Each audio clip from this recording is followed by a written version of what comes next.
The Grand Plaza Hotel had seen better days. Standing 12 stories tall in downtown Chicago, its once elegant facade was now weathered, its golden revolving doors tarnished. But as I stood on the cracked sidewalk with the keys in my hand, all I could see was possibility. "Sarah, darling," my Aunt Victoria's voice dripped with false sympathy as she stepped out of her Mercedes. "We're having a family dinner tonight to discuss the estate. Surely you'll be reasonable about this situation." I turned to face her, noting how she carefully avoided touching anything around the hotel entrance. "There's nothing to discuss, Aunt Victoria. Grandpa Joe left the hotel to me." "A bankrupt hotel," my cousin Richard chimed in, emerging from the passenger seat in his designer suit. "Face it, Sarah, the old man lost his mind at the end. This place is worthless." Maybe they were right. The Grand Plaza had been losing money for years, at least on paper. The once prestigious hotel had fallen into disrepair, its guest list dwindling, its reputation fading. Every financial report showed mounting debts and declining revenue. But something didn't add up. My name is Sarah Chen, and until last week, I was a forensic accountant at one of Chicago's top firms. I'd spent 5 years tracking financial fraud and uncovering hidden assets. And one thing I'd learned: numbers tell stories if you know how to read them. "The family dinner is at 7. Aunt Victoria called as they retreated to their car. "Don't be late, and Sarah, do try to dress appropriately." I waited until their Mercedes disappeared around the corner before entering the hotel. The lobby, despite its shabby appearance, still held echoes of its former glory. Marble floors under worn carpets, crystal chandeliers dulled by dust but intact, and everywhere little touches that spoke of my grandfather's attention to detail. "Miss Sarah." Manuel, the elderly bellhop who'd worked here since I was a child, hurried over. "We've been waiting for you." "How many staff stayed?" 12 of us. The core team. We weren't sure what would happen after Mr. Joe passed." I squeezed his hand. "You did the right thing, Manuel. Is his office still sealed?" "Just as he left it. Though your cousins tried to get in last week. Mr. Richard said he was conducting an inventory for the estate." I bet he did.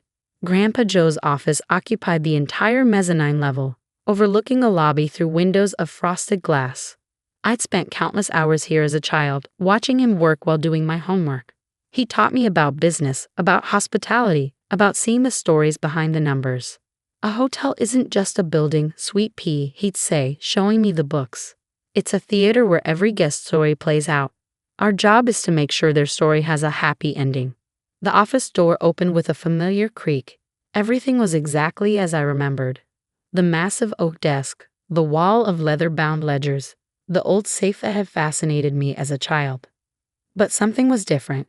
The safe door, always closed in my memory, was slightly ajar. "Manuel," I called down the stairs. "Did anyone manage to open the safe?" "No, Miss Sarah." Mr. Richard tried, but no one knows the combination. "Your aunt wanted to hire a locksmith, but I told them we had to wait for you."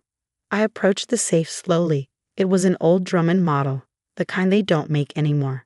Grandpa had taught me the combination on my 16th birthday. Every hotel needs its secrets, sweet pea, and every secret needs a keeper. The numbers were significant dates: the hotel's opening day, my grandmother's birthday, and the day he paid off the original mortgage. But as I went to close the safe door properly, I noticed something odd, a slight gap in the metal backing. My heart started racing. In my forensic work, I'd seen this before. A false back hiding a secondary compartment. Carefully, I pressed the metal panel. It clicked, then swung open. Inside was a single leather-bound book, newer than the ledgers on the wall, and a sealed envelope with my name on it. "Dear Sarah, if you're reading this, then everything has gone according to plan. You've inherited the hotel, and our family thinks it's worthless." Perfect. What they don't know, what I've kept hidden for the past 15 years, is that the Grand Plaza isn't failing. It's thriving, but not in the way they'd understand. The ledgers on the wall show what I wanted them to see. This book shows the truth. Before you open it, you need to understand why I chose you for this inheritance. You see patterns others miss. You understand that numbers are just symbols for something deeper. Most importantly, you know that true value isn't always visible on the surface. The Grand Plaza has a secret, sweet pea, one that would destroy it if the wrong people found out. That's why I needed everyone to believe it was failing. That's why I needed you, someone who would see the truth behind the numbers, to take over. Read this ledger carefully, then go to room 1207 at exactly midnight. What you find there will explain everything. Love, Grandpa Joe. P.S. Don't go to the family dinner. They're planning to pressure you into selling. Besides, the real story is in the basement, and you'll need time to find it before they realize what's happening. My hands trembled as I opened the secret ledger. The first page was a balance sheet, but unlike anything I'd seen in the official books, these numbers told a completely different story. The Grand Plaza wasn't just solvent, it was incredibly profitable. But the money wasn't coming from hotel operations, at least not entirely. There were coded entries, references to something called Project Legacy, and payments from numbered accounts that would have made my former forensic accounting colleagues salivate. But it was the note on the last page that made my blood run cold. The real treasure isn't in the numbers, sweet pea. It's in what the numbers are protecting. Find the basement key. Everything else will make sense then. My phone buzzed. Aunt Victoria, dinner in an hour. The family has a very generous offer for that wreck of yours. I smiled, thinking of the ledger in my hands. Sorry, can't make it. Too busy being poor and worthless. I had 6 hours until midnight and a basement to find. Part 2. Legacy of Secrets. The Grand Plaza's basement wasn't on any official blueprints. I discovered that while reviewing the building plans in Grandpa's office. According to city records, the hotel had a standard foundation and utility level, but the secret ledger told a different story. Manuel, I called, finding him organizing the front desk. Has anyone ever asked about the basement? He glanced around before answering quietly. Only Mr. Joe went down there. He had a private elevator in the service area. Your cousins tried to access it last week, but... He smiled. I might have forgotten to mention where it was. The service elevator looked like a storage closet unless you knew what to look for. A keypad was hidden behind a panel, and next to it, barely visible, was a quote etched into the metal. Every story needs a foundation. Grandpa's favorite saying. I checked my watch. 10:45 p.m. Time to solve this mystery. The ledger's entries became more intriguing as I studied them. Regular payments from Swiss bank accounts, references to artifact storage, and historical preservation. Most interestingly, a pattern of guests who paid enormous sums for stays in specific rooms, including 1207. My phone buzzed again. Richard this time. You missed quite a dinner. Last chance to be reasonable about this. Our offer expires at midnight. Of course it did. The elevator keypad accepted the same combination as the safe. As I descended, I realized this wasn't a short trip to a basement. The elevator went down at least 6 floors below street level. When the doors opened, I gasped. I wasn't looking at a basement. I was looking at a museum. Climate-controlled rooms stretched in every direction, filled with artifacts, artwork, and historical documents. Each piece was carefully cataloged with detailed provenance records and insurance documentation. This wasn't just storage, this was a recovery operation. Impressive, isn't it? I spun around. An elderly man in an impeccable suit stood watching me. Dr. Marcus Clean, he introduced himself. Your grandfather's partner in Project Legacy. I've been waiting for you. Over the next hour, Dr. Klein explained everything. Project Legacy wasn't just about preserving history, it was about correcting it. During World War II, countless artworks and cultural treasures were stolen, he explained as we walked through the gallery. Many were never recovered. Others ended up in private collections through questionable means. Your grandfather provided a solution. The Grand Plaza, it turned out, was more than a hotel. It was a sophisticated operation for authenticating and returning stolen art to its rightful owners. The special guests, who paid enormous sums, weren't just staying in hotel rooms, they were participating in carefully orchestrated returns of their family's lost treasures. Joe developed a brilliant system, Dr. Klein continued. The hotel's legitimate business provided cover. The losses on paper concealed the massive insurance payments for recovered artifacts. And the basement, he gestured around us. This is where we document everything before restoration. My forensic accountant's mind raced, understanding now the brilliance of the financial structure. The numbered accounts, trust funds established for families seeking their lost heritage. Your grandfather never took payment for returns. He set up funds to help families maintain and protect their recovered treasures. I checked my watch. 11:50 p.m. Why room 1207? Dr. Klein smiled. That's where it started. Go see for yourself. The 12th floor was the hotel's most elegant, though few guests ever saw it. Room 1207 looked like any other suite until you knew what to look for. Inside, the room was a command center disguised as luxury accommodations. Hidden panels concealed sophisticated scanning equipment. The bathroom mirror was actually a high-resolution display screen. The closet housed a small laboratory for authenticating paintings and documents. This is where we meet potential clients, Dr. Klein explained. People who've spent generations searching for their lost heritage. The room's equipment lets us verify their claims instantly. Why did Grandpa keep this secret from the family? Because your aunt and cousins would have monetized it, charged fees for returns, turned it into a business. He shook his head. This was never about money. It was about justice. My phone buzzed. Midnight. A text from Richard. Time's up. We're filing court papers in the morning to contest the will. This hotel is coming down. I smiled, thinking of the evidence in the basement. Dr. Klein, I need your help with something. The next morning, I sat calmly in the Grand Plaza's lobby as my aunt and cousins burst through the door with their lawyers. Sarah, Aunt Victoria began triumphantly. We have proof that your grandfather was mentally incompetent when he changed his will. This hotel is going to be sold and… Actually, I interrupted. We should discuss that. I gestured to where Dr. Klein waited with a team of impeccably dressed individuals. May I introduce the hotel's board of directors? Board of directors? Richard scoffed. This place is bankrupt. No, I corrected him. This place is the headquarters of the Legacy Foundation, a non-profit organization dedicated to recovering and returning stolen cultural artifacts.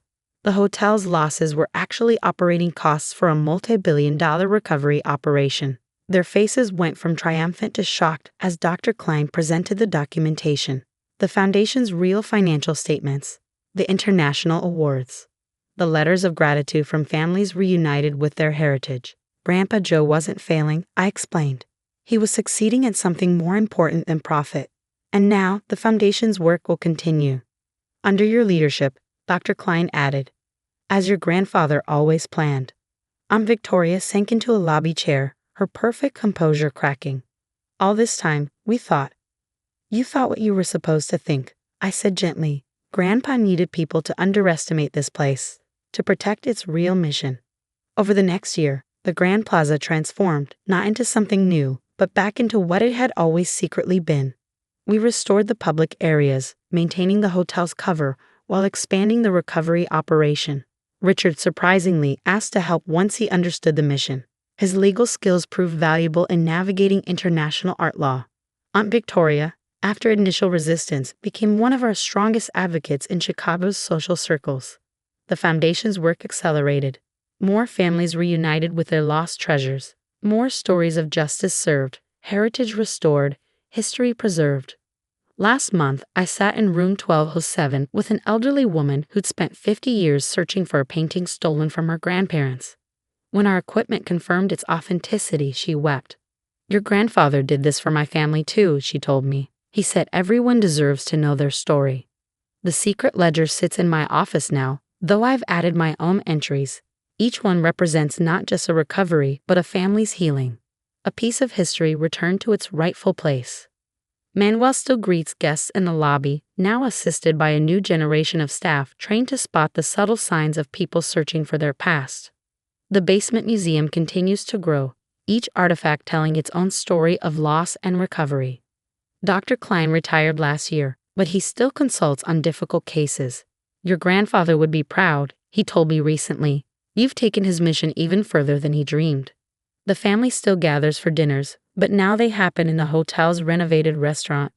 The conversations are different, not about money or status, but about the lives we've helped change, the histories we've helped preserve. Last week, I found a note from Grandpa Joe that had slipped behind the safe. Written years ago, it seemed to speak directly to this moment. Sweet pea. A hotel isn't just a building. It's a keeper of secrets, a guardian of stories. Some stories are written in ledgers, others in the artifacts we protect. But the most important story is the one we write by helping others reclaim their past. You'll write the next chapters better than I ever could. Love, Grandpa. The Grand Plaza stands proud again, its true value hidden in plain sight.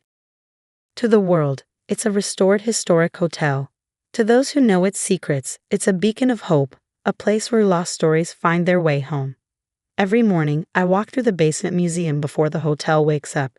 Each artifact, each document, each piece of recovered heritage reminds me that true worth isn't measured in profit margins or property values. It's measured in the stories we protect, the histories we preserve, and the healing we help create.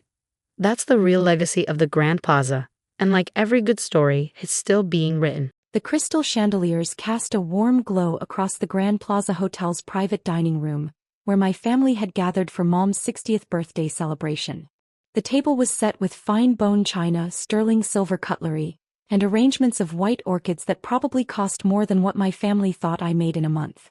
My sister Victoria adjusted her Cartier bracelet, a gift from her investment banker husband. "Emily's here, and actually on time for once," she announced to the table, her voice dripping with fake surprise. "I thought you'd be busy with your, what is it this week? Another startup meeting?" I smoothed down my simple black dress, designer though they'd never guess, and took my assigned seat at the far end of the table furthest from Mom. "Good to see you too, Victoria. Darling, you could at least have worn something more appropriate," Mom said, eyeing my understated outfit. "Victoria's husband Jonathan got her that gorgeous Versace just last week." I pulled out my phone discreetly, checking the message from my executive assistant. "Forbes interview goes live in 45 minutes. Wall Street Journal standing by." Still glued to that phone, Dad sighed, swirling his aged whiskey. "Probably on one of those dating apps for wealthy men. That's all she does these days, chasing rich men at those networking events of hers." Victoria leaned forward, her diamond necklace catching the light. "Speaking of which, how's that dating profile working out? Found your billionaire yet?" The table erupted in practiced laughter. "I'm not looking for anyone's money," I replied calmly, noticing the breaking news icon flashing on my phone. "Almost time." "Oh please," Victoria scoffed. "We all know about your business meetings at luxury hotels. Just admit it, you're looking for a wealthy husband to solve all your problems." Mom dabbed her lips with her napkin. "Honestly, Emily, at 32, you should focus on finding a good man like Jonathan. All this pretending to be a businesswoman, it's embarrassing." I checked my watch. A subtle Patek Philippe that cost more than their annual salaries combined. The restaurant's TV behind Victoria was showing market updates. "Right on schedule." "Your sister has the right idea," Dad added. "Jonathan takes care of everything. Meanwhile, you're still playing entrepreneur with your little tech project. What was it again? Some kind of software." "Quantum encryption algorithms," I corrected, watching the TV screen begin to change. "And artificial intelligence integration systems." "See?" Victoria smirked. "She can't even explain it clearly. Just admit it's all a cover for hunting wealthy men." The TV switched to breaking news. My sister was too busy laughing to notice, but I saw my own face appear on the screen behind her. The champagne glass slipped from Mom's fingers as the headline scrolled, "Youngest self-made billionaire. Emily Winters Quantum Technologies Revolutionizes Cybersecurity." The shattering glass caught everyone's attention. They turned to see what Mom was staring at, just as the news anchor's voice filled the sudden silence. In a shocking announcement, Emily Winters Quantum Technologies has been valued at $4.2 billion after its latest funding round, making her the youngest self-made female billionaire in tech history. I stood up slowly, straightening my dress. "If you'll excuse me, I have a board meeting to attend." "Happy birthday, Mom. The gift I had delivered to your house might make more sense now." I picked up my phone as it buzzed with an incoming call. "Yes, send the helicopter to the roof. I'll be there in 5 minutes." The look on their faces as I walked out was worth every dismissive comment they'd ever made. The entire room seemed frozen as I walked toward the exit, but the anchor's voice continued. "Emily Winters' groundbreaking quantum encryption technology has been adopted by major financial institutions worldwide, with a Pentagon contract rumored to be in the final stages." "Emily." Dad's voice cracked, a sound I'd never heard before. "Wait. Ms. Winters," the maitre d' appeared at my side, bowing slightly. "Your executive team is assembled in the private helipad lounge. Shall I escort you? Victoria knocked over her wine glass, the red liquid spreading across the white tablecloth like a metaphor for their bleeding pride. This has to be a mistake, she stammered, her perfectly manicured hands shaking as she pointed at the TV. Emily can't, she's not. Not what, Victoria? I turned back, my voice steady. Not smart enough. Not successful enough. Not worthy enough. The news coverage continued mercilessly. Sources confirmed that Winters developed the core technology while completing dual PhDs in quantum computing and artificial intelligence. The 32-year-old founder has maintained complete ownership of her company, making her personal net worth. Mom's face had lost all color. But all those meetings, the hotels, were with international banking CEOs and government officials, I finished for her.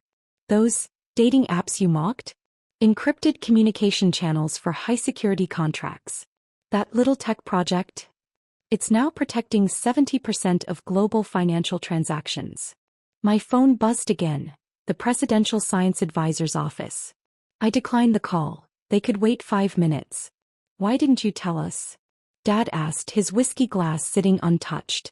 I adjusted my watch, letting them see the limited edition Patek Philippe clearly now. You never asked.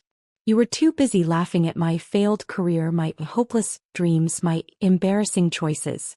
Too occupied setting me up with Victoria's husband's banking friends because clearly, that was my only path to success. The maitre d' cleared his throat softly. Ms. Winters, the board is waiting. Of course. I reached into my purse and placed a small envelope on the table. Mom, inside you'll find the deed to this hotel. I bought it last month when I heard you were planning your birthday dinner here. Consider it your gift, though you might want to update the chandeliers. They're a bit dated. The TV was now showing footage of my company's headquarters, a gleaming 50-story building in the heart of the financial district. Victoria's husband Jonathan had tried to buy it last year, not knowing I already owned it. I have to go. The NASA contract needs my signature, and there's a UN Security Council briefing at 9. I smiled genuinely this time. Enjoy the rest of your evening. Oh, and Victoria? That Versace you're wearing? My company owns 51% of their parent corporation now. We should talk about their new technology integration strategy sometime.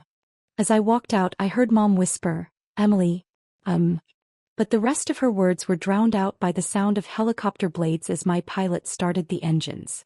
Sometimes success isn't about proving others wrong. It's about proving yourself right. And tonight, in the most dramatic way possible, I'd done both. The first part of their education was complete. Now it was time to show them exactly what their gold-digging daughter could do. The next morning, headlines across every major news outlet screamed my name. The Winters Quantum Revolution, they called it. My phone hadn't stopped buzzing since the announcement, but one notification caught my attention. A family group text. Emergency family meeting. Tonight. 7 p.m. Mandatory attendance. Dad. I smiled, typing a quick response. Board meeting until 8. I'll send my helicopter. The plaza's rooftop at 8:30. 6 responses pinged back immediately. They'd be there. Throughout the day, their desperate attempts at damage control became increasingly apparent. Victoria's husband Jonathan called my office 12 times. Dad's investment firm sent 3 partnership proposals. Even Mom's interior design contacts were suddenly interested in modernizing my company's global offices. At 8:25 p.m., I stood at the plaza's rooftop lounge watching my family arrive one by one. They dressed for battle, designer suits, premium jewelry, their best power outfits. But tonight they weren't the ones with the power. Emily, Mom rushed forward, arms open. She'd changed her signature perfume to match the one I wore at last night's dinner. Darling, we need to talk about. Mrs. Winters, my assistant Sarah interrupted smoothly. Ms. Winters will be with you shortly. Please everyone take a seat. Refreshments will be served. They watched, stunned, as Sarah coordinated with a team of staff who seemed to materialize from nowhere. Within minutes, they were seated at a glass table overlooking the city skyline. My city, though they didn't know that yet. I kept them waiting exactly 7 minutes. One for each year they'd mocked my career choice. Thank you all for coming, I said, finally stepping out of the shadows. I'd chosen my outfit carefully. A custom Alexander McQueen suit that cost more than Dad's car. I assume you have questions. Questions. Victoria's voice cracked. You're on every channel. The Wall Street Journal called you the next Edison. The Times. They're calling you the woman who changed technology forever. Good press team, I shrugged, taking my seat at the head of the table. Though they did miss the Mars project announcement. That's next week. Dad leaned forward, his business face on. Emily, we need to discuss the family's involvement in your company. As your father, I have connections. Stop. I held up my hand. Before we continue, let me show you something. I pressed a button on my watch, and the glass table transformed into a high-resolution display. This is a real-time map of my company's global impact. Each light represents a system protected by my encryption. Banking, healthcare, government facilities. The table blazed with millions of points of light. That's impossible, Victoria's husband Jonathan whispered. The infrastructure needed. Cost $12.7 billion, I finished. Which I funded myself. No investors. No family loans. No rich husband needed, Victoria. Mom's hand trembled as she reached for her water. But all those years, you lived so simply. That tiny apartment. Because I was investing everything into the company. While you were buying summer homes and luxury cars, I was building something that would change the world. I pulled up another display. This is your country club's security system, Dad. And your investment firm's client data. Victoria, your husband's bank? All protected by my technology. You've been using my systems for years without knowing it. The silence was deafening. But now, I continued, we need to address last night. The gold digger comments. The years of dismissal. The mandatory family meeting called because suddenly, I'm worth acknowledging. Honey, we didn't mean, Mom started. I'm not finished. I stood up, walking to the edge of the roof. Tomorrow, I'm announcing a global education initiative. $10 billion to fund women in STEM. And I'm starting with a story. My story. About a family who thought a woman's only path to success was marriage. About siblings who mocked instead of supported. About parents who... I paused, letting them see what their actions had cost them. Your reputations are about to change significantly. Not because I'm vindictive, but because my story needs to be told. So other girls know they don't need to catch success. They can build it. The helicopter's blades began whirring in the distance. Now, if you'll excuse me, I have a meeting with the European Union's Cybersecurity Council. Sarah will show you out. I turned back one last time. Oh, and Victoria? That country club membership you love so much? I bought the club this morning. Membership policy changes are pending review. As I walked toward the helipad, I heard Mom burst into tears. But for once, her tears weren't controlling my actions. Success, I'd learned, wasn't just about making money. It was about breaking free from the chains of others' expectations. And I was just getting started.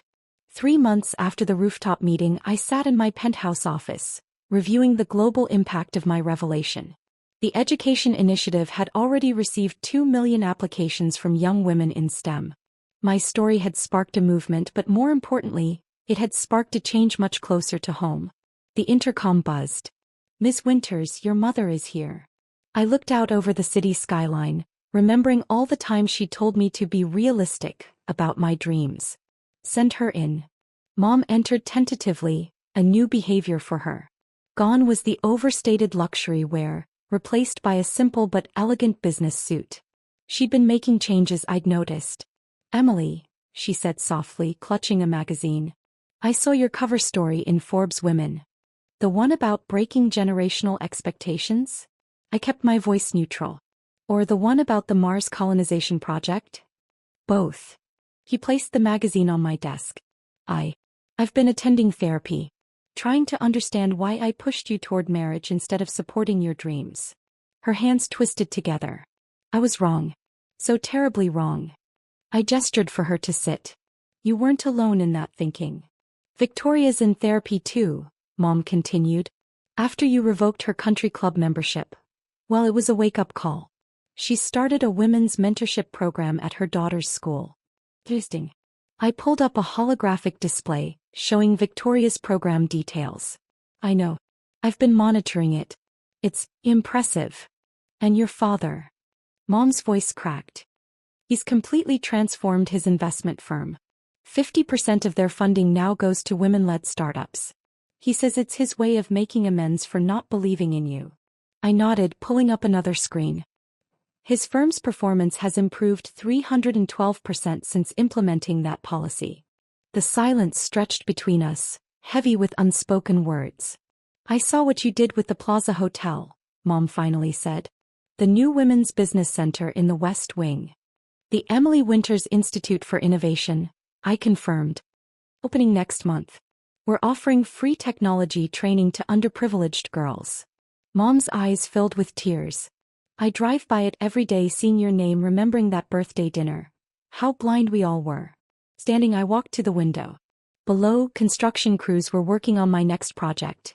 A quantum research facility that would revolutionize computing forever. Mom, do you know why I didn't tell you about my success earlier? She shook her head. Because I needed to prove something to myself, not to you.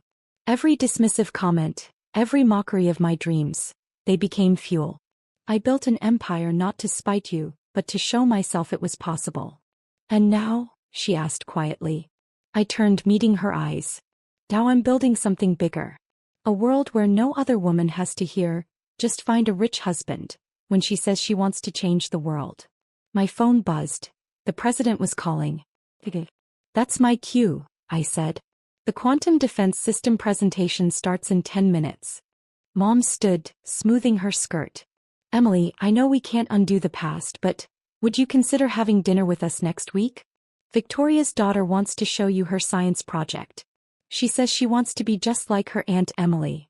For the first time in years, I felt a genuine smile form. Tell her to bring her project to my office. The quantum lab might interest her. As Mom turned to leave, she paused. You proved us all wrong, Emily. But more importantly, you proved yourself right. No, Mom, I replied, picking up my tablet. I proved that success isn't about proving anything to anyone. It's about believing in yourself when no one else will. After she left, I opened my global operations dashboard. The quantum network was expanding exponentially, my education initiative was changing lives, and the Mars project was ahead of schedule. On my desk, next to Mom's magazine, sat an old photo of me at 12 holding my first computer. Back then they'd called it a hobby. Now they called it a revolution. My assistant's voice came through the intercom. Ms. Winters?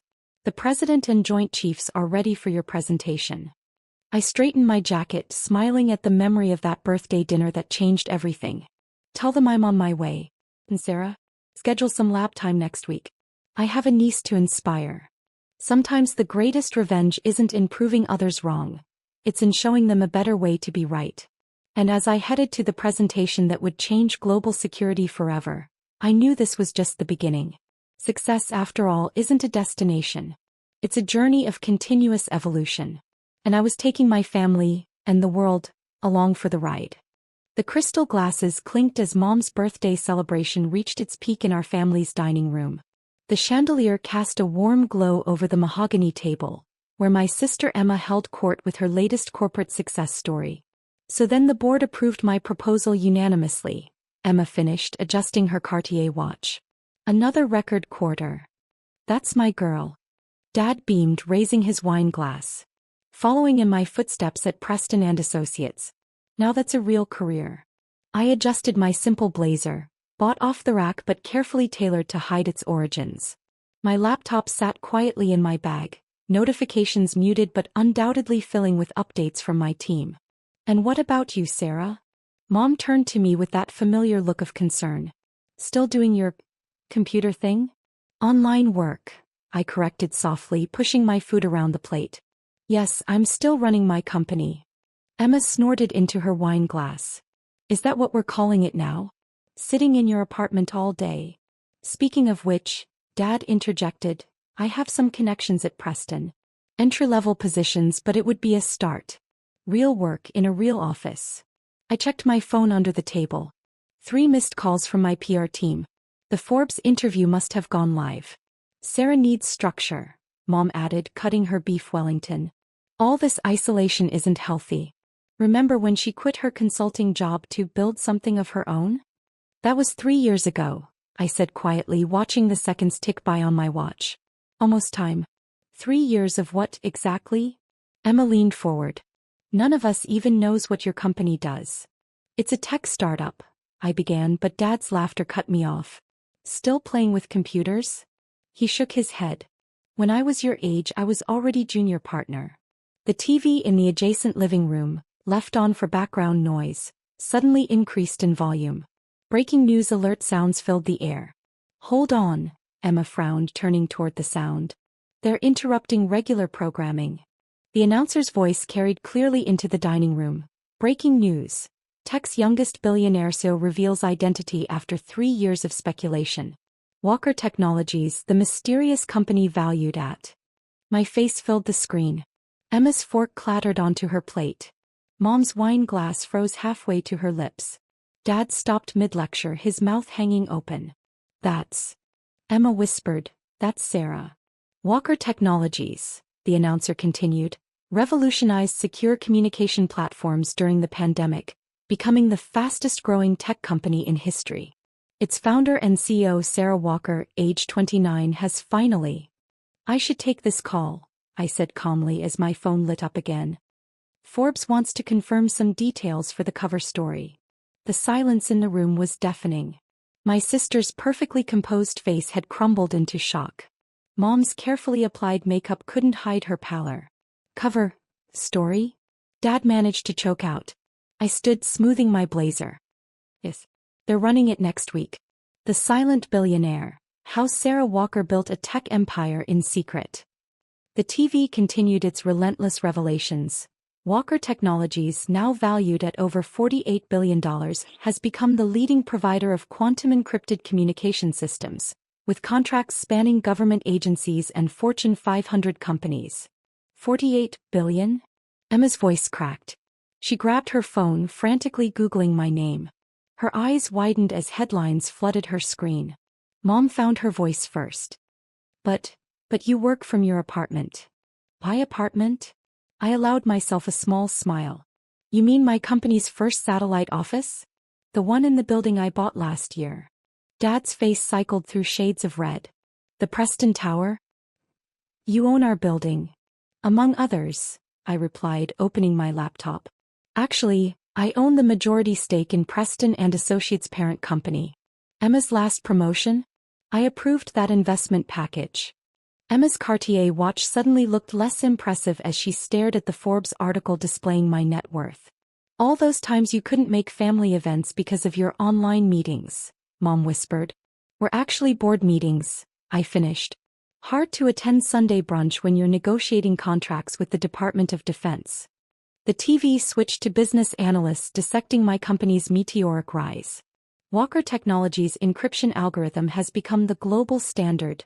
Revolutionary approach to quantum computing, youngest self-made female billionaire in tech history. But you never said anything, Emma's voice was small. All those times I bragged about my promotions. While mocking my computer games? I raised an eyebrow. It was simpler to let you think what you wanted. My phone buzzed again. Excuse me, I said, standing. The White House is calling about our security infrastructure contract. The White House. Dad's leadership seminar voice had vanished. I answered the phone, speaking clearly. Madam Secretary, yes, I can confirm those specifications. No, the quantum encryption protocol is fully operational. Mom knocked over her wine glass, red liquid seeping into her expensive tablecloth. She barely noticed, too busy staring at the TV where financial experts were analyzing my company's stock options. Your trust fund, Dad suddenly blurted. You said you used it for startup costs. I never touched it, I replied, muting my phone briefly. It's still sitting in that account you set up. I preferred to build this myself. Emma was still scrolling through articles. Sarah Walker named most influential under 30. Tech's new queen. The billion-dollar algorithm. The algorithm you told me was a waste of time, I reminded her. Last Christmas I believe you said I should get a real job like everyone else. The doorbell rang. Through the front windows we could see news vans beginning to gather. Our family's well-kept lawn was about to become a media circus. I have a car waiting, I said, gathering my things. The Forbes photo shoot is in an hour. But, it's Mom's birthday dinner, Emma stammered. Yes, I looked at our mother who hadn't moved since the news broke. And I got her something special. I pulled out an envelope. Controlling shares in that luxury spa chain she loves. I bought the company this morning. Mom's hands trembled as she took the envelope. You own Le Petit Spa? All 43 locations, I confirmed. Consider it a belated thank you for all those times you said I needed to get out more. My security team texted that they were in position. Through the windows I could see them clearing a path through the growing media crowd. When you said you were working on something big, Dad started. I meant building the world's most advanced encryption technology, I finished. Not quite the same as reviewing contracts at Preston and Associates, is it? The TV was now showing footage of our company headquarters, a gleaming tower of glass and steel that made Preston and Associates look like a storage unit. I should go, I said, closing my laptop. The NASDAQ bell won't ring itself tomorrow morning. The next morning I stood in my penthouse office, watching the sunrise over the city skyline. 60 floors below, news vans still crowded the streets. My face was on every major network, the secret billionaire story proving irresistible to the media.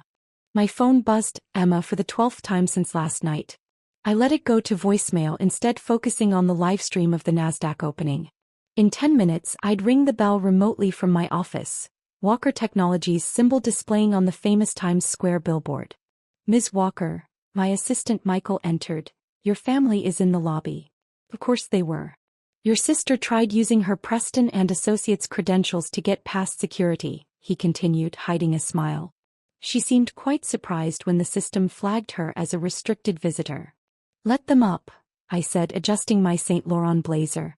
But activate privacy mode on all screens. The elevator opened moments later, revealing my family looking distinctly less polished than usual. Emma's perfect hair showed signs of a sleepless night, and Mom's designer outfit couldn't hide her nervous energy. Sarah, Dad stepped forward, lawyer mode engaged. We need to talk about this situation. 8 minutes until the NASDAQ opening, I replied, not turning from the window. Make it quick. Why didn't you tell us? Mom burst out. All this time while we worried about you. Worried. I finally turned. You mean criticized? Condemned. Convinced yourselves I was wasting my life. Emma clutched her designer bag like a shield. We were trying to help. Help. I pulled up a holographic display showing 3 years of text messages. Like when you told your friends I was going through a phase? Or when you shared those intervention strategies in your family group chat. Their faces paled as their own words floated in the air between us. You read our private messages? Dad's lawyer voice cracked. I built the world's most advanced encryption system, I reminded him. Did you really think your iPhone was a challenge? The display shifted to their social media posts from the past year. Emma's humble brags about her corporate success, Mom's concerned shares about failing to launch millennials, Dad's lectures about real careers. Yesterday's posts are particularly interesting. I swiped through their overnight activity. Amazing how quickly concerned family members become proud supporters. Emma's latest Instagram story appeared. An old photo of us as kids, captioned, "So proud of my brilliant sister. Always knew she'd change the world. #TechQueen, #sistergoals. Your privacy settings, by the way," I added, "were embarrassingly weak. I had our security team upgrade them last night. Consider it a family courtesy." The NASDAQ opening is in 5 minutes, Ms. Walker, Michael announced. President Chin is on the line for your pre-market call. Dad's eyes widened. Chin? Of the World Economic Forum. No, Chin of my board of directors, I corrected. The WF call is this afternoon. Mom sank into a visitor's chair, her social climbing instincts visibly recalibrating. Darling, we should plan a proper family announcement. The country club's annual gala is being held in my building next month, I finished. I bought the club last quarter. The board thought it was time for younger leadership. Emma's phone buzzed. Probably another Preston and Associates notification. The firm's morning brief mentions a major tech acquisition. Yes, Walker Technologies is acquiring your Asian markets division, I confirmed. Though I abstained from that vote given the family connection. The screens lit up with market prep notifications. In 3 minutes I'd make history again. The youngest female CEO to ring the opening bell. "We're your family," Dad tried one last time. "We should be part of this." Family. I pulled up one final message thread. "Like when you told Mom the only tech success story she needed to worry about was Emma's new iPhone?" The morning sun cast long shadows across the office as I took my position for the ceremony. Behind me, the city was waking up to my new reality. Below, reporters waited for another glimpse of the secret billionaire.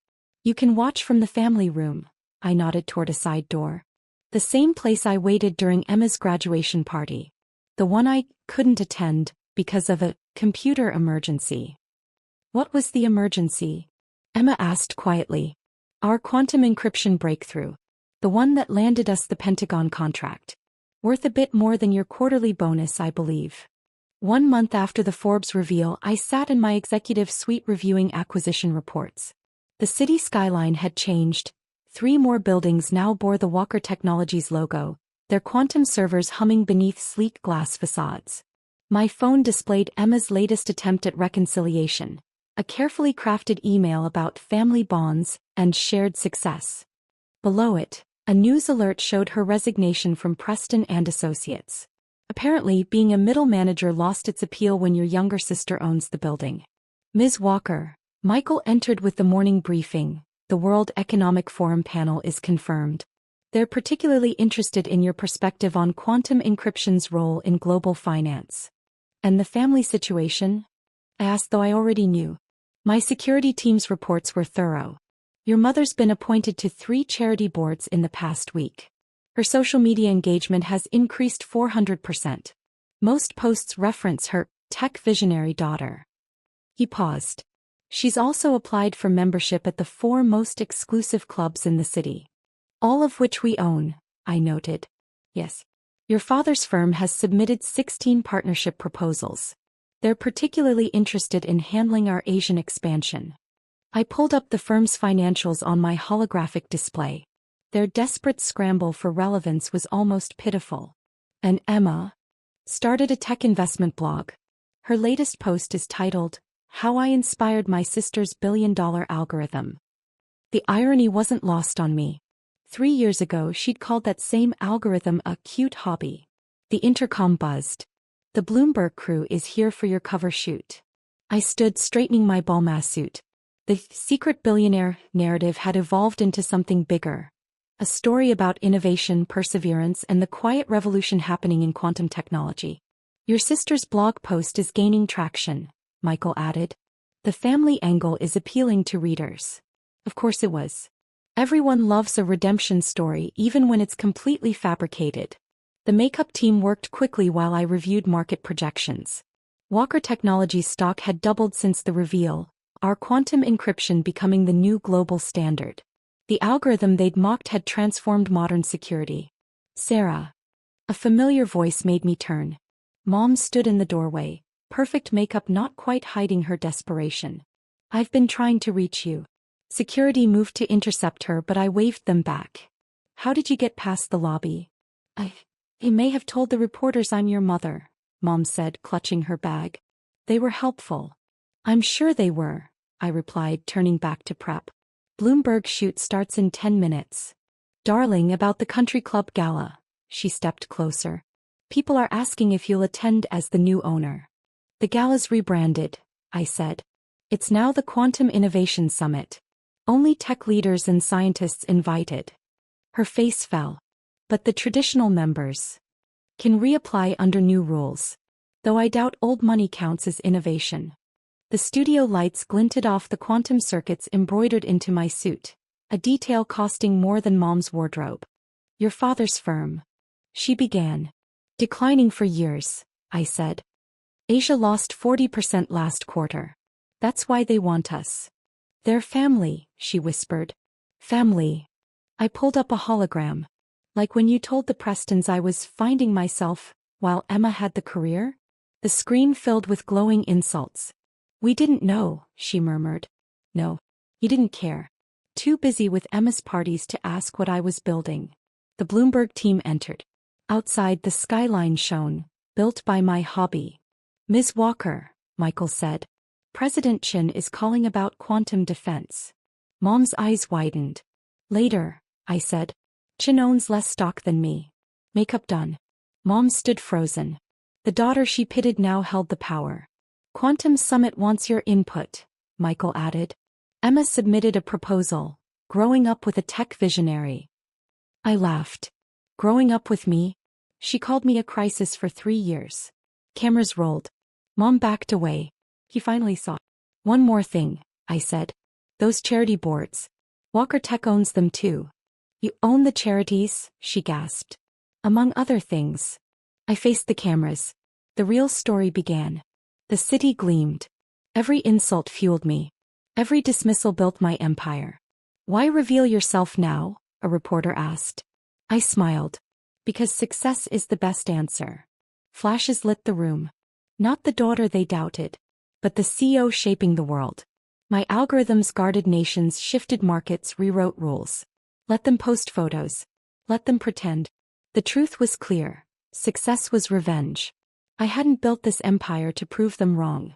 I built it because they couldn't stop me. The crystal chandeliers of the Ritz-Carlton tea rooms sparkled above tables of old money and older judgments. Mother's monthly society tea was her stage, and today's performance featured her favorite topic, my disappointing career choices. I sat quietly at the corner table, my laptop open beside bone china teacups. No designer handbag like the other daughters, no family diamonds. Just my computer, my tea, and the plain silver pendant my grandfather left me. Elizabeth still working on that little startup? Mrs. Bradford's voice carried deliberately. How persistent. My screen flashed. Final merger documents ready for signature. The pendant caught the afternoon light. She's very determined, Mother sighed, adjusting her pearls. 7:58 p.m. Darling, she turned to me. Catherine's daughter just made junior partner at Goldman. Isn't that lovely? I nodded, checking the time. 7:59 p.m. You know they're always looking for associates, Catherine added, stirring her Earl Grey. Even for those with unconventional backgrounds. 8 p.m. Perfect timing. My laptop chimed. Then every phone in the tea room started buzzing. The collective gasp rippled through the room like spilled tea. Breaking news, CNBC blazed. Tech industry stunned by $23 billion merger. Silicon Valley veteran Mark Chin confirms. Unknown CEO Elizabeth Wong orchestrated largest deal in sector history. Mother's Wedgwood teacup clattered against its saucer. Sources confirm Wong has been quietly building her tech empire since age 24. Her company, Quantum Dynamics, now valued at over $40 billion after historic merger announcement. Quantum Dynamics? Catherine whispered, her daughter's junior partnership suddenly looking very junior indeed. The company that just acquired half of Silicon Valley? The tea rooms mounted televisions, usually showing muted financial news, now displayed my company's logo and market impact. 7 years of carefully hidden success exposed in one perfectly timed moment. That's why you never joined a proper firm? Mother's hand trembled as she reached for her tea. All this time, while you were planning tea parties, I pulled up the merger documents. I was planning the largest tech consolidation in history. Those proper firms you worship? They'll be working for me by morning. The CNBC ticker continued. Wong's revolutionary quantum computing platform reshapes tech landscape. Personal net worth estimated to exceed $12 billion post-merger. Mrs. Bradford's society smile cracked. Mother's social authority wavered. Catherine's maternal pride deflated like day-old scones. 7 years, Mother managed, gripping her napkin. You've been building this for 7 years. While you were pushing me toward entry-level positions? I projected the merger details onto my laptop screen. I was creating technology that makes their entire infrastructure obsolete. That little startup you mocked? It just rewrote the future of computing. The room's social elite watched their phones in horror as my company's true reach became clear. This wasn't just another tech merger. It was a complete paradigm shift. Associate positions? I quoted Catherine's suggestion. My junior developers make more than your daughter's entire department. Though they actually create value, not just move money around. The sound of helicopter blades cut through the refined afternoon air. Right on time. That's my ride, I said, closing my laptop. Board meeting in Silicon Valley. They're rather anxious to complete the merger. A sleek black helicopter appeared above the garden terrace, my company's quantum-inspired logo gleaming in the sunlight. The city's tech corridor stretched below, its companies now realizing they answered to new leadership. Wait. Mother stood, social poise cracking. You can't just leave your tea party? I smiled, watching my security team materialize by the French doors. Surely I can. And I have a multi-billion-dollar merger to complete. The tea grew cold in fine china cups, forgotten like their assumptions about the quiet daughter who dreamed too big. Oh, and Catherine? I paused by the exit. About your daughter's partnership? She looked up, face pale. Yes. My company's acquiring her division next month. She might want to update her resume. We have rather high standards for actual technical knowledge. The CNBC alert flashed again. Tech stocks soar as Wong's quantum computing platform promises industry revolution. Traditional players scramble to adapt. Elizabeth Marie Wong. Mother's voice carried over the helicopter's whir. You will explain yourself this instant. I turned back, savoring the moment. The premium tea sat untouched as my helicopter cast shadows across her perfect society gathering, the one featured in last month's Town and Country. Explain. I picked up the society page, clipping from the table. Like how your prestigious tech investments are actually running on my quantum systems. Every major platform your friends brag about uses my architecture. Mrs. Bradford's Cartier bracelet clinked nervously. But Catherine's daughter said that I was playing with computers? I pulled up holographic projections of my global network. While her daughter was celebrating her junior partnership, my systems were processing more data in a second than her entire bank handles in a year. Catherine's maternal pride cracked. Goldman's proprietary systems are obsolete, I smiled, expanding the hologram. Check the news. Every major tech platform is migrating to our quantum infrastructure. Right now. The CNBC broadcast deepened the wound. Breaking. Wong's quantum computing platform to become universal standard. Traditional systems face immediate obsolescence. Universal standard.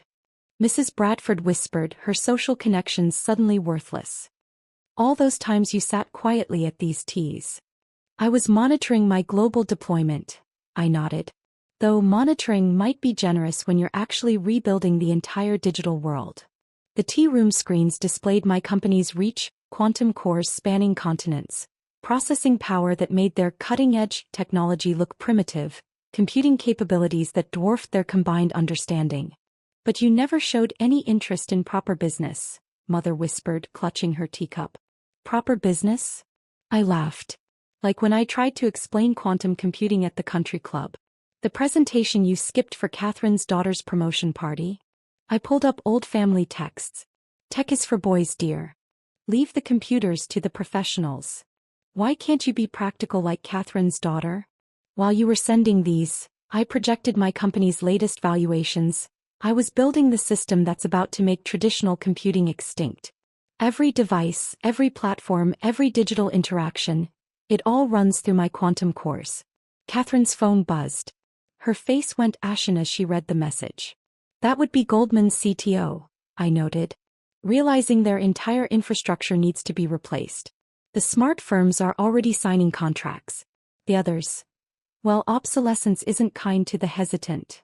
Mother's social authority made one last stand. Tao, see here. See what? I cut her off. How your naive daughter revolutionized technology. How the one you called impractical now controls the future of computing. The screens kept flashing. Major tech companies halt operations as traditional systems prove incompatible with Wong's quantum platform. Industry-wide upgrade required. Playing with computers? I quoted their favorite mockery. Funny how playing sounds when it's worth $12 billion. Though that number's already outdated. I pulled up my real-time net worth. Catherine's daughter's partnership bonus suddenly looked like pocket change. That's impossible, she stammered. Impossible. I expanded the hologram. I passed impossible years ago. While you were celebrating junior partnerships, I was quietly revolutionizing global technology. The security team's earpieces pulsed with urgent messages. Silicon Valley was waiting. But darling, Mother tried again, we always wanted you to succeed. Really? I highlighted a particular system diagram. Like when you convinced me to turn down that quantum research position. That project became our core technology. Worth more than this entire hotel now. This hotel. Mrs. Bradford looked up sharply. Oh right, I smiled. We just acquired the luxury hospitality group that owns it. Along with most of the premium properties in the city. The security team moved closer. Ms. Wong, the board is waiting. Of course, I gathered my laptop. Global tech transformation doesn't pause for tea parties. Unlike your social calendars, quantum computing never sleeps. The tea room's screens flashed again. Alert. Major platforms experiencing widespread outages as legacy systems fail compatibility tests with Wong quantum architecture. You see, I turned to the stunned gathering of society women. While you were planning these weekly tea ceremonies, I was planning something bigger. The complete restructuring of global technology. Mrs. Henderson clutched her phone, decades of social connections crumbling. But, our investments. Your tech investments? I laughed, pulling up another hologram. They've been running on borrowed time. Those blue-chip tech stocks you're so proud of? They'll be worthless unless they adopt our platform. Check your portfolios, you're about to see some interesting changes. The windows shifted to live market data, showing the ripple effects as my revelations spread across global exchanges. Trading halts cascaded as the tech world realized who had really been controlling their future. That's why you never attended the charity galas? Mother attempted one last jab. Too busy with your little computers? Little. I activated my command console.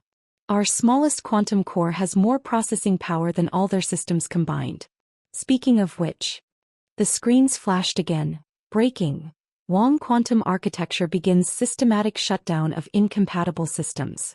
Global tech infrastructure facing immediate upgrade requirements.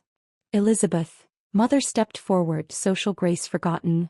Why didn't you tell us? Tell you what. I projected their years of dismissive messages across the tea room windows. That while you were pushing me toward marriage and society parties, I was building the most powerful computing system in history. That while you celebrated Catherine's daughter's promotion, my company was generating more value in a day than her entire bank. The messages scrolled endlessly.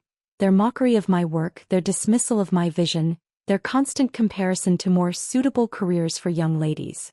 While you were writing these, I highlighted their words. I was writing code that now controls the entire digital world.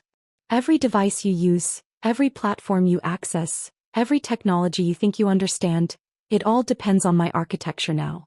The helicopter's blades grew louder, matching the rising panic in the room as more phones lit up with urgent messages from financial advisors and investment managers. One last thing, I said, turning back as my security detail paused. The helicopter's rotors echoed through the tea room, drowning out the panicked calls of society women to their investment advisors. Remember when you said I needed to be more ladylike? I picked up Mother's prized society column clipping. Let's discuss what real influence looks like. Mrs. Bradford stepped forward, Hermes scarf trembling. Elizabeth dear, we only wanted to guide me. I projected a new set of holograms. Like when you guided me away from that MIT quantum physics program to take cotillion classes? Images filled the air, tech conferences, research symposiums, quantum computing summits. In each one, a quiet figure in simple clothes stood in the background, observing, coding. That's. Catherine's voice cracked. You were at all these events. Every major tech gathering for the past 7 years, I confirmed. While your daughter was networking at Goldman, I was quietly revolutionizing the entire industry. The CNBC broadcast shifted, tech sector paralyzed as Wong quantum architecture becomes mandatory standard. Global systems report complete dependence on Wong's technology. That Silicon Valley conference last year? I turned to Mrs. Henderson. When you bragged about your son's startup, his entire platform was already running on my quantum cores. His innovation was just building on my architecture. Mrs. Henderson's hands trembled as she reached for more tea. All this time. And Mother's charity tech initiatives? I continued. Where you showcased your digital literacy? That was my system running everything, making your understanding look less obsolete than it actually was. Mother's social confidence shattered completely. What system? Tomorrow's revelation, I smiled. Our quantum platform isn't just processing data anymore. It's consolidating the entire global digital infrastructure. Only systems that meet our standards will remain operational. Though being unladylike might actually be an advantage now. The quantum cores hummed overhead, each calculation reshaping technological reality. But what's truly ironic, I picked up Catherine's daughter's business card, is how quick you were to dismiss the quiet one. The observer. The one who built an empire while you celebrated junior partnerships. We never dismissed, Mother started. Really? I activated a final hologram. Like when you said I'd never understand real business. Let's talk about real business, Mother. The air filled with real-time data, global processing loads, system integrations, platform dependencies. All controlled by my architecture. Every device you use. Powered by my quantum cores. Every platform you access. Running on my system. Every digital service you depend on. Orchestrated by my technology. The security team's earpieces pulsed again. Silicon Valley couldn't wait much longer. You know what I learned from these tea parties? I surveyed their shocked faces. That true power isn't in having the right connections. It's in controlling the very infrastructure that makes those connections possible. Mrs. Bradford's social authority made one final attempt. Tao, listen. Listen to what? I cut her off. How your impractical acquaintance revolutionized global technology. How the one you called unfocused now owns the architecture running your entire world. The CNBC ticker told the story. Wang quantum architecture's dominance exceeds combined influence of all major tech companies. Wang's platform redefines digital age. Need to be more ladylike? I quoted their favorite criticism. Funny how ladylike sounds when it's worth $13 billion. Though that number's already outdated. I pulled up my real-time net worth. Catherine's daughter's partnership suddenly looked very modest as she saw the figure. That's impossible, she whispered. Impossible. I laughed. I passed impossible years ago. While you were planning tea parties, I was quietly planning global technological revolution. The helicopter's engines grew more insistent. Ms. Wang, my chief of security, spoke softly. Silicon Valley is waiting. Of course, I nodded. Global tech doesn't pause for society gatherings. Unlike your social calendars, my quantum cores require constant attention.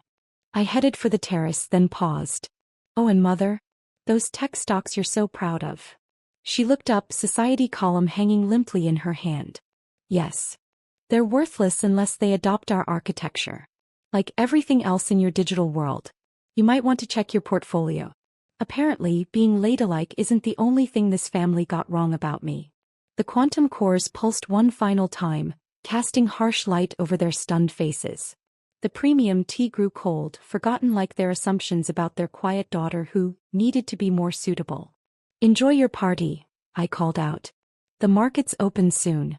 Being acquainted with a tech revolutionary tends to affect investment returns.